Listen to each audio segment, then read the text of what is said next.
are all standing under a glass ceiling right now. That's right, Hillary, we're all living under the dome and the Earth is flat. But how do we know it's flat? Well, why don't we just have a look at this excellent flat Earth proof by the Potter's clay? We're looking at the page Beyond Horizons here, and this is the current world record for the greatest distance captured with a zoom, 443 kilometers. So the distance from Pic de Finisterre to Pic Gaspard is approximately 275 miles or 443 kilometers. The Potter's clay included a link in the description so you can see for yourself that this is not a flat earther with an agenda taking these pictures, but just some enthusiastic photographers, proudly showing their work and their long-distance record. They also include a map to make sure you know just how ridiculously far they were actually able to see. If you do not trust the information or the distances given in this example, I encourage you to double-check that for yourself. Okay, luckily the Potter's clay did the math here for us, and let's have a look at how much curvature we should see at a distance of 275 miles. The calculation goes like this: 275 miles squared times 8 inches divided by 12 inches to give us feet, and that's 50,416 feet of missing curvature, which is quite impossible if we live on a globe, folks.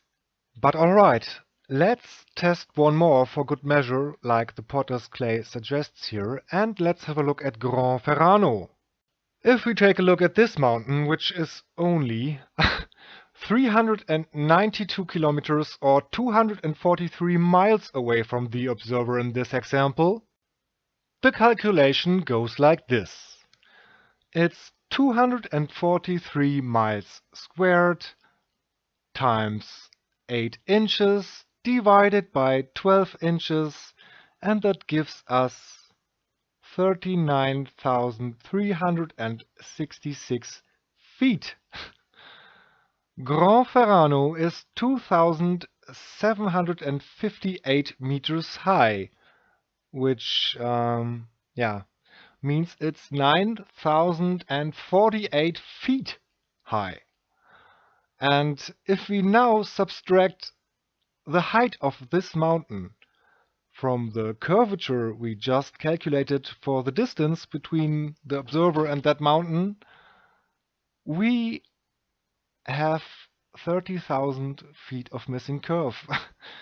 And the peak of this mountain should be hidden behind 30,318 feet of earth. And yet it's clearly right there, okay? Come on, guys. That's almost 8 miles of missing ball earth that should be in your way, but isn't if you're keeping score at home.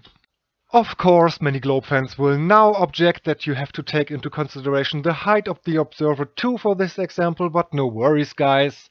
The Potter's clay did exactly that for you in his original video.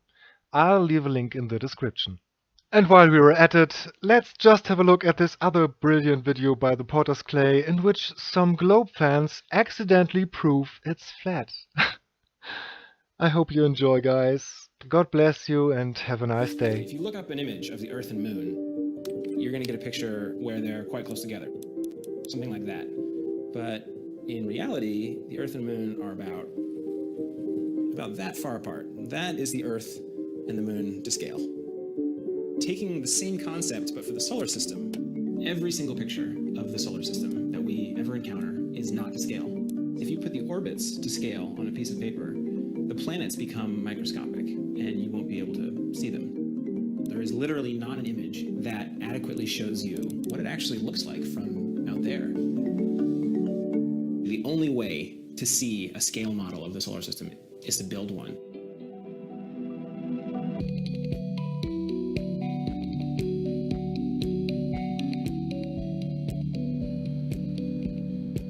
We have 36 hours to measure the distances, trace out the orbits, and set up a time-lapse shot from up on top of a nearby mountain.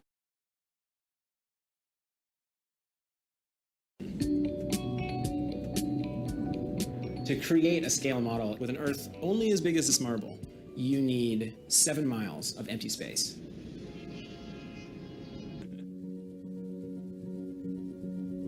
At this scale, the sun is 1.5 meters, so about that big around.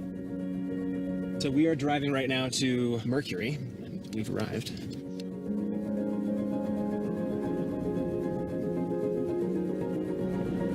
Venus is the same size as Earth.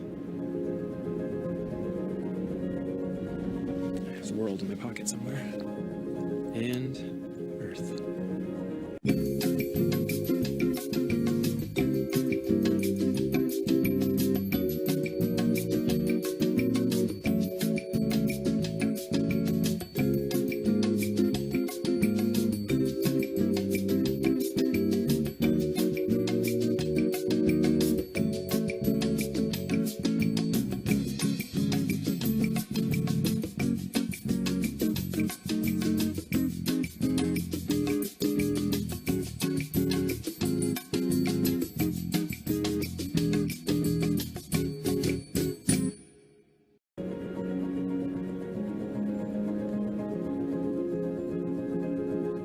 This is Mars. Got a couple of robots rolling around on that one. Once the time lapse is ready, we'll drive each orbit with a light. Hopefully you'll be able to tell just how big they really are. Onward to the outer planets. Jupiter.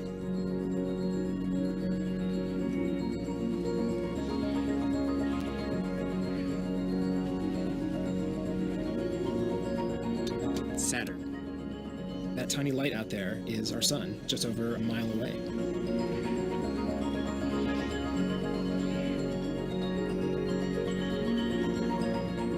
The sun's way, way out there now.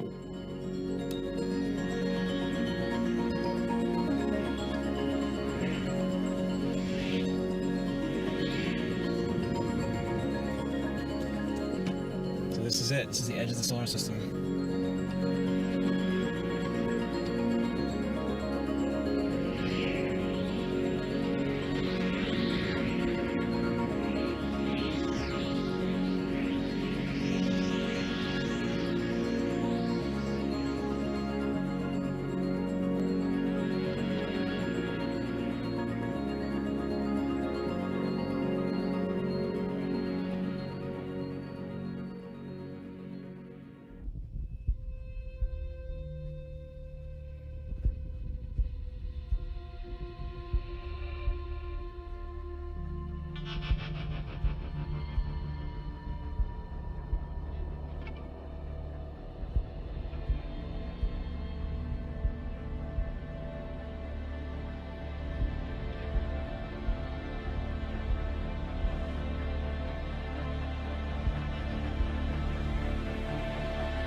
easily 200 pounds.